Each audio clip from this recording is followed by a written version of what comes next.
सभी भाइयों को, साथियों को राम राम, राधे राधे, नमस्कार, जय श्री कृष्ण। मैं करण कुंतल फिर आपके बीच में हूँ।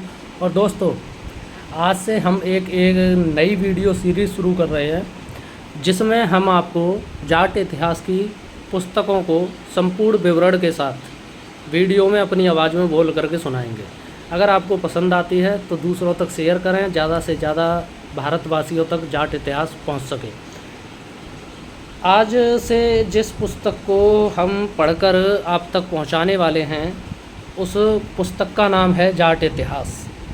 इसके लेखक हैं ठाकुर देशराज जगीना, भरतपुर से, और जो प्रकाशक हैं वो हैं श्री ब्रजेंद्र साहित्य समिति, राजा मंडी, आगरा। तो दोस्तों, ये किताब का फर्स्ट पेज, जिसमें किताब का नाम, लेखक का नाम और प्रेस का नाम दिया है, वो मैंने आपको पढ़ कर के बताया। इसके अगले पृष्ठ पे जैसे ही हम जाते हैं तो एक फ़ोटो आपको मिलता है। वो फ़ोटो है चौधरी लादू राम जी सरपंच, खंडेलवाटी जाट, रानीगंज। और आगे बढ़ते हैं तो इसमें एक लेख दे रखा है जिस पे लिखा हुआ है समर्पण सेवा में चौधरी लादू राम जी सरपंच, जाट पंचायत, खंडेलवाटी, जयपुर। आपके उत्कृष्ट जाति प्रेम, सच्ची लगन, अनुकरणीय दानशीलता, निष्कपटता, सहृदयता, सौम्य भाव और हसमुख प्रकृति एवं स्वाभाविक उदारता पर मुग्ध होकर, आप ही के प्रोत्साहन से प्रेरित होकर यह कृति जाट इतिहास आप ही के करकमलों को सादर समर्पित करता हूँ। ये देशराज जी ने समर्पण लिखा है चौधरी लादू राम जी सरपंच के लिए। और आगे बढ़ते हैं दोस्तों, तो इसमें जाट इतिहास के लेखक ठाकुर देशराज जगीना, भरतपुर जी का फ़ोटो है। उसके बाद में कुंवर रतन सिंह जी, भरतपुर का फ़ोटो है। उसके बाद में कुंवर भूर सिंह जी, देव रोड, जयपुर का है। उसके बाद में हम प्रस्तावना पर आते हैं, तो प्रस्तावना आप पढ़ करके आपको सुनाएंगे।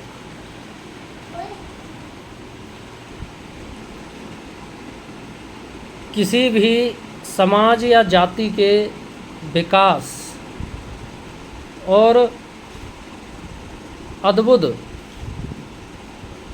अभ्युदय में इतिहास को स्थान सदा सबसे ऊंचा रहा है।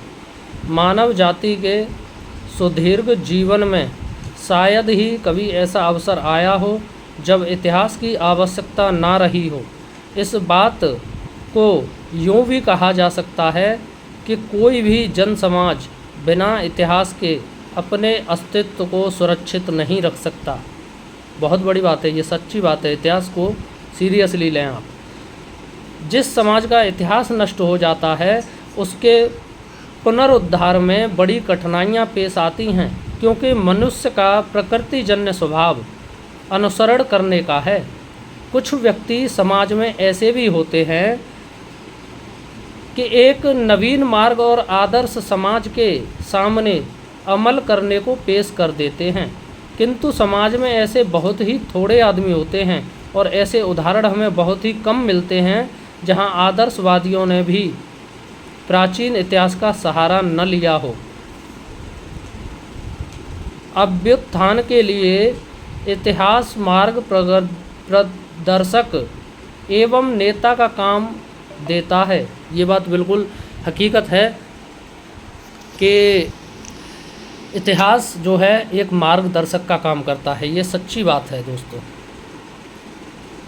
वह किसी से छुपी हुई बात नहीं है। फिर इतिहास की तो नेता से भी अधिक आवश्यकता है।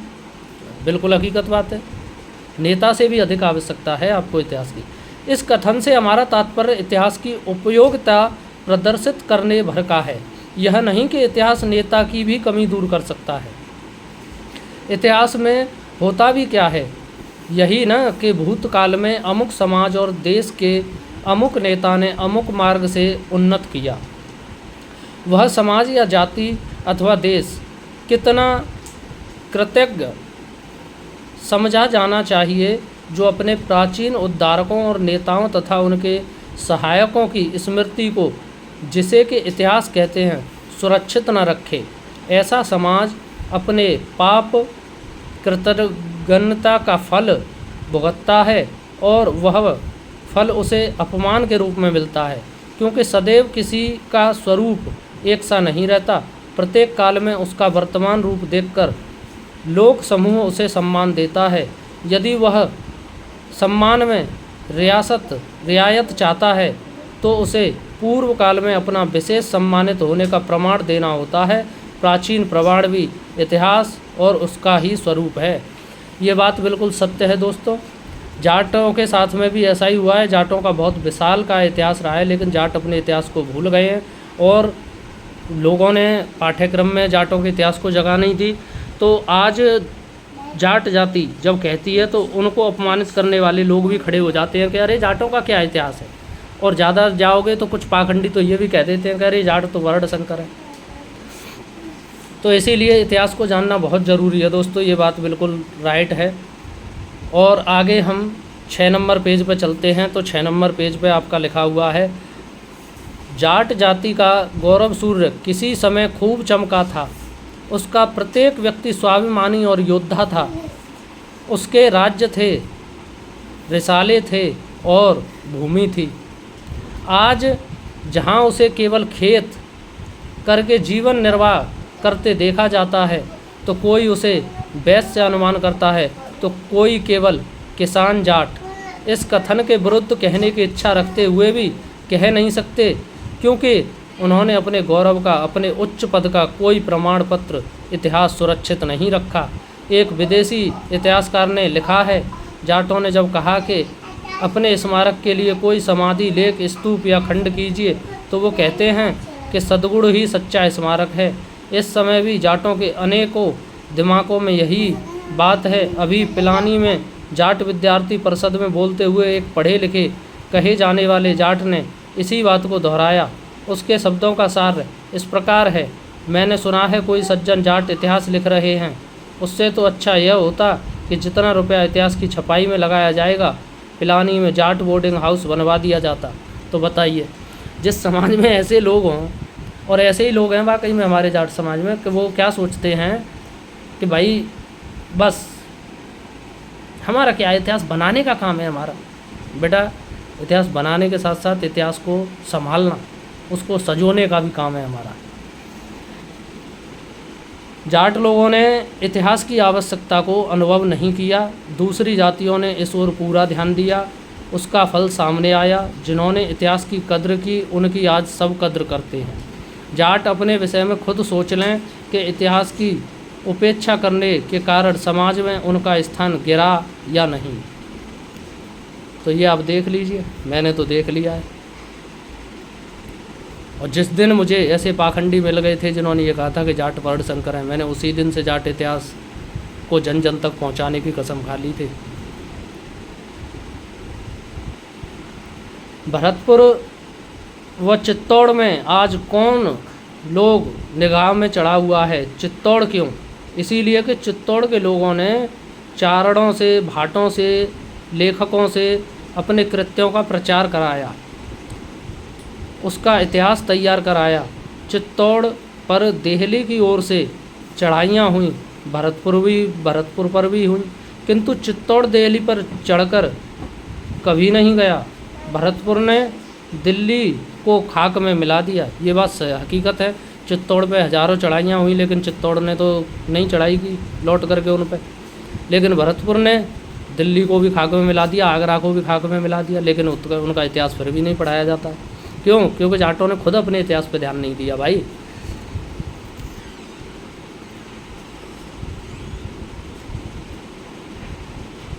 चित्तौड़ से जो वस्तु दिल्ली गई, भरतपुर उसे दिल्ली से घर लेकर के आया, किंतु भरतपुर ने इन घटनाओं और कृत्यों का कोई प्रमाण नहीं रखा, न उसके प्रचार के लिए कुछ व्यय किया। तो ये हकीकत बात है। ये विश्वेंद्र सिंह जी को भी समझनी चाहिए बात, अनिरुद्ध सिंह जी को भी समझनी चाहिए और संपूर्ण जाट समाज को समझनी चाहिए। हकीकत बात है भैया, चित्तौड़ के अष्ट धातु के गेट जो हम दिल्ली से उखाड़ कर ले आए और आज भी भरतपुर में लगे हैं, हमने कहीं अपने इतिहास का प्रचार ही नहीं किया, उस पर कोई खर्चा ही नहीं कराया, अपने राजा महाराजाओं की मूर्तियाँ स्थापित नहीं कराई। कैबिनेट मंत्री रहे हमारे लोग, बड़ी बड़ी सरकारों में मंत्री रहे, फिर भी उन्होंने जाट इतिहास पर कोई ध्यान नहीं दिया। जाटों के समान दूसरी कौमें इतिहास के लाभों से अनभिज्ञ नहीं रहना चाहती और ना ही रहीं। उन्होंने इस काम के लिए लाखों रुपए खर्च किए। हमने कई छोटी छोटी राजपूत रियासतों के कई कई इतिहास देखे हैं, किंतु जाटों की कई बड़ी बड़ी रियासतों का एक भी इतिहास नहीं मिला। सोचो, उन्होंने अपनी एक कमरे की बराबर की रियासत को भी संभाल के रखा और आपने अपनी बड़ी बड़ी रियासतों को भी नहीं संभाला। अब चलते हैं पेज नंबर 7 पर। हम इस वक्त आपको पुस्तक पढ़ के सुना रहे हैं जाट इतिहास, जिसके लेखक हैं डॉक्टर देशराज जगीना।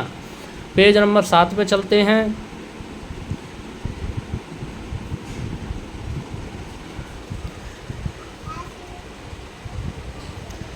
दूसरे लोगों ने जाटों के इतिहास के प्रति ऐसी उदासीनता देखकर खूब लाभ उठाया। कहीं उन्हें राजपूतों की औलाद लिखा तो कहीं उन्हें वर्णशंकर लिख दिया। विदेशी लेखकों ने जब कोई भी अपना इतिहास नहीं देखा तो कईयों ने तो इतना असभ्य और जंगली तक लिख गए। मथुरा मेमोरियल के लेखक ग्राउस को भी फटकार बतानी पड़ी